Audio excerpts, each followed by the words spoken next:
Yes, guys, Ryjack back with another video. Today I have the City and the Brentford pre-match preview for you and your listening pleasure. Today I want to take a look at what City can do, how important this game is, and what's Brentford playing for as well. It's a big one, Saturday, May 9th, 12:30 Eastern for me. So let's take a look at the table here. Now, if you are new, of course, do hit the subscribe button. I appreciate that. As always, the support is super meaningful. And let me know your comments in the comment section. And of course, I will respond to everybody. Brentford sits 7th. And to be honest, they are still playing for Champions League in a way. It is maybe unlikely that they can get Champions League, but it's possible. It's certainly possible. Top 5 will get it. There is a potential chance that Villa get it through the Europa League qualification, which would mean 6th place gets it. As far as I'm aware, that's how that works.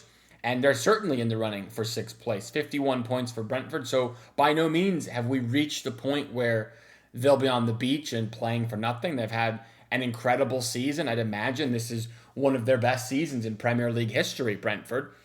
So they're going to want to finish as high up the table as they can, and it's certainly one not going to be an easy game, even though it is at the Etihad. It's at home for City, and typically, you'd expect, if it's City and Brentford, a win. However, head-to-head wise, if you remember a couple of years ago, they did beat us just before the World Cup.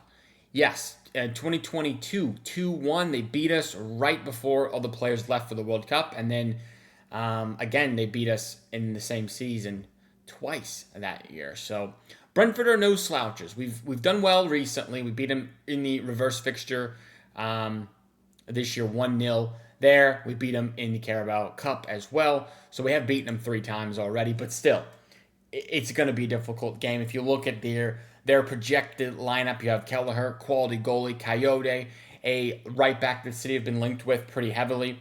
Ayers, decent. Van den Berg's decent. Nathan Collins, very decent. Lewis Potter, decent as well. Damsgaard, I like. Yarmolenko, I like. Jensen, I like. I mean, there's no world-class players to worry about, but I do like a couple of them. Kevin Schade has done very well in the Premier League, and Thiago's up there in terms of goals. I think he's second in the goals for Holland. He's got 22 goals in the Prem. I mean, that is very impressive numbers without a doubt. Injuries-wise, Rico Henry will miss the game. Jordan Henderson is doubtful, but, sometimes these doubtful are not accurate. He actually does end up playing. And then Fabio Carvalho has the ACL injury and is out for quite some time. So City, injury-wise, Josko Gvardiol, Ruben Diaz, and Rodri listed on this report here. Don't know if we're going to see Rodri once again, unfortunately. I would love to see Rodri. I think you clearly can see the drop-off in Nico G's performances and Rodri's performances. And that's unfortunate because I like Nico G. I think Nico G's a really good player, but he's not Rodri. And to be fair, no one is really Rodri. He is just otherworldly good at times. And he, as far as I'm aware, hasn't trained today. Maybe there's news out there that he did, and we're just unaware of it. But I don't think Rodri will be starting this game. Ruben Diaz and Josko are back training. Maybe they're available, but again, I don't think that they will be ready to start this one. This lineup is probably roughly what we're going to see. However, if you think about it in the grand scheme of what City have the rest of the way, which is quite a bit of games in a very short amount of time, the run really does start now. So you have May 9th, here is City and Brentford. And then 4 days later, you have Palace in the Premier League, a catch-up game. Then you have the FA Cup final, 16th. 3 days after that, again, you go to Bournemouth in the Prem, and then 5 days after that, the Premier League, last game of the season against Villa. So it doesn't maybe look likely that we will win the Premier League title at present. 76 points for Arsenal, 71 for City with a game in hand. Even if we win tomorrow, we're still 2 points back. So I think to myself, where in this run of games are you going to want to rotate? Because I feel like our best team, we kind of know. We kind of know our best 11, and you're going to want to basically play that one in the FA Cup game.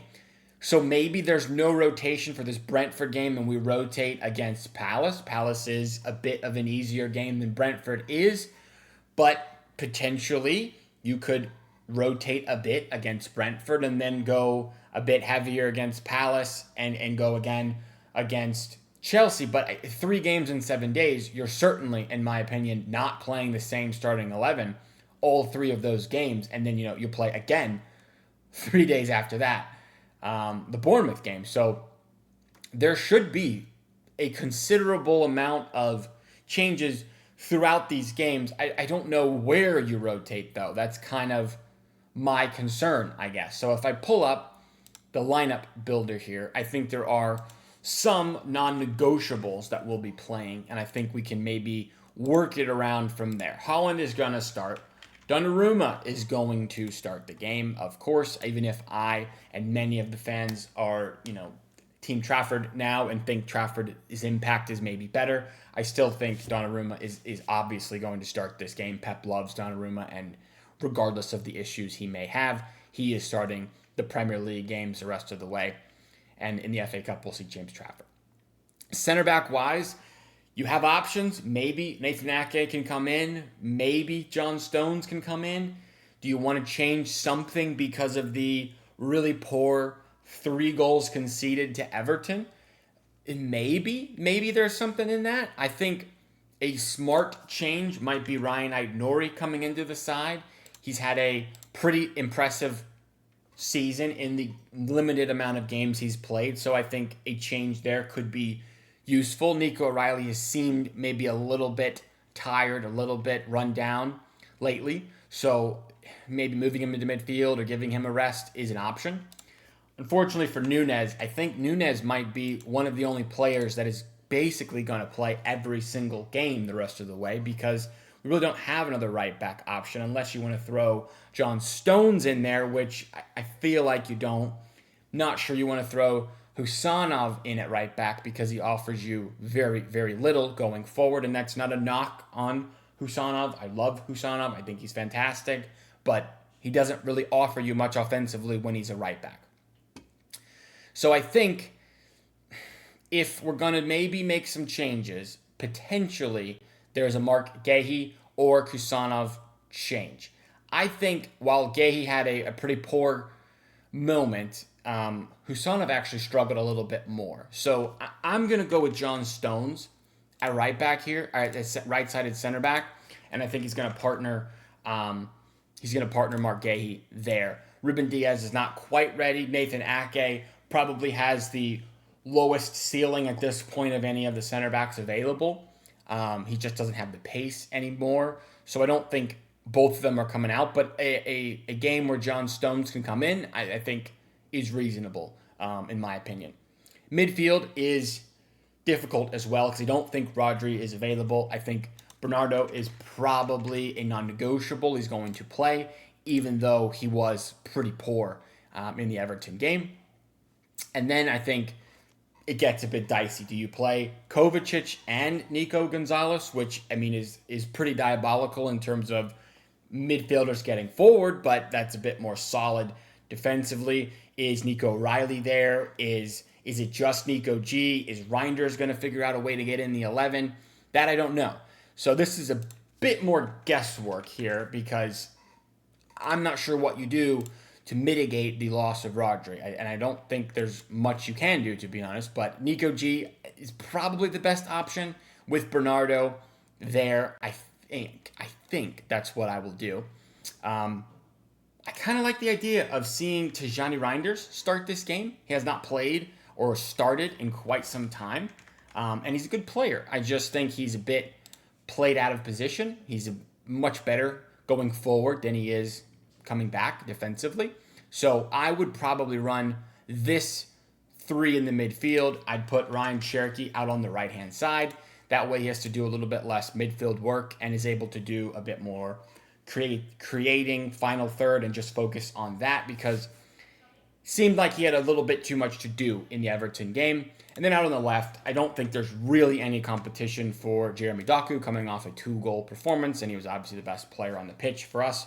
I think that's probably the lineup I'm going with. Maybe you could swap out Reinders for Foden. I know people don't like Foden, but he did just get a new contract. And maybe at this point, given that the Premier League is roughly decided, it might be viable to play Foden and play Reinders a little bit more going forward. Maybe a Kovacic as well, like I said, could be a contender. Savinho, I don't really think is in contention to start at this point. But this would be my rough predicted 11. I wouldn't be surprised if I got quite a bit wrong, but that's, I think, what we're going to see. Something like that with some changes here and there. Let me know what you guys think. I do think that's enough to win the game. I'll go with a tight 2-0 City win. 2-0 gets it done, and then it goes all the focus to Arsenal in the West Ham game. Hopefully, West Ham can do us a solid and help us out, but not banking on that at all, unfortunately.